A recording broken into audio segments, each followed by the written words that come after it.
Hello everyone, here. Welcome back to another raw file edit of the week. This week we are editing this portraits. I think this is going to be a cool edit. So as usual, we start off with a white balance. Trying auto first, see what that do. Little cold, warm out the skin tones. I like to keep a little warmer. Here we go, I like that. So just checking the exposure, pump it up a little. Oh, that was a little much. Here we go. Blacks. Adding some of those. To see here on the histogram, it's a little bright, but I think I'm going to end up going black and white, so that contrast will just be nice. So adding some contrast here and some clarity.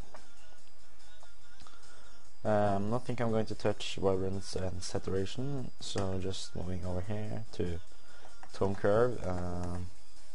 Just going to put this on strong contrast to give it more contrast. I love contrast, as you probably have understand if you have watched some else of my raw file edits.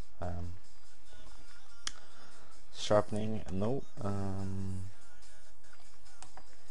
So as you can see, if you just push here on the grayscale button, you can see, like, preview how this will be black and white.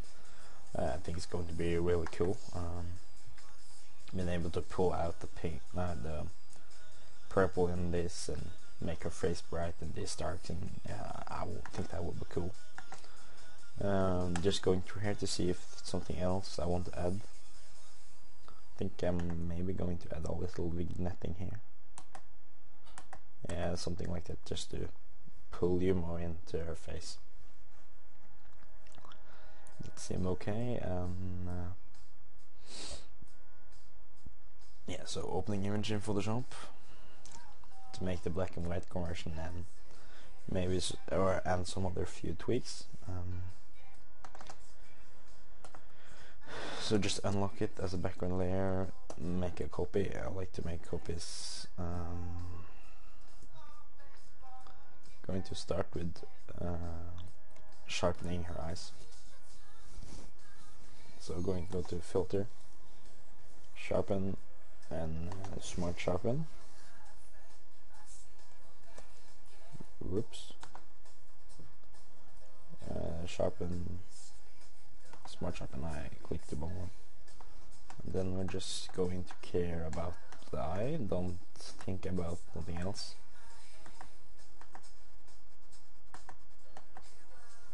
So there, I think we have something. Look good to me. So yeah, no, the rest of the image is really text sharp, and we don't want that. So we're adding a layer mask and just picking the bucket tool. I'm filling it with blacks. I assume you know how layer mask works, so we're just going to take a white brush and paint this back. Oops, just have the wrong brush presets open here. Okay, no, here we go. Just choosing a soft brush like this, and just painting the eyes back in.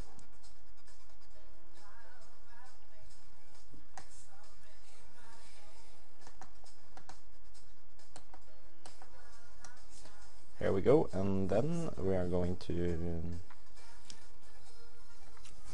make her skin a little softer, and we're doing that by going to this layer,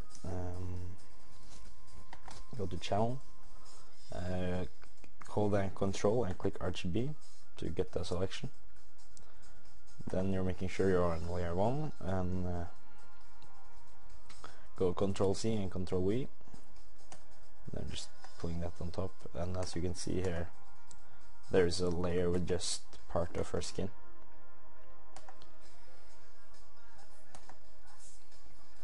So yeah, and then we're going to blur. We're going to blur it, so Gaussian blur, I'm going to just put it as high. Large number, something close to ridiculous. I'm going to try around 14 here, and then we're pushing down the opacity.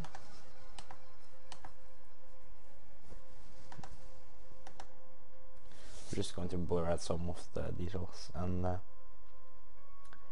also we're going to add the layer mask because we don't want to affect all the areas with this blur. We want to keep the eyes sharp. We're just painting those back in, and also we are going to paint the eyebrows back in, and to paint it in you just use a black brush on the layer mask. Quite easy, and also just a little here, and we want the lips nice and sharp as well. And a little trick I found out when you're working with lips, just to paint back in this area here, because it will make the lips pop out more and give them some more contrast. Also just painting back in, no, don't do that. Yes, I think we're done with the minor editing, so just going to make it black and white. So adding a black and white adjustment layer, and yeah, so I want this to be dark, so I'm going to take the magenta, and I want a black, but you know, a lot darker or something like that. Blues, take them down as well. I don't think there is not any major cyans in this image, just leaving that. The greens, that will be some shadows. I don't know greens either. Yellow skin, I want that light. Take that one a little up to make sure skin stand even more out. I think we have something here, and I'm just gonna finish off by adding a brightness and contrast layer and some brightness. So yeah, I think that will be my edit. So I'm just going to change the size, take down the resolution and stuff so it fits the internet better. That, and save as raw file 57 JPEG, and I'm just going to save it on the desktop. Yeah, that was about it. Thanks for watching, and have a great new year.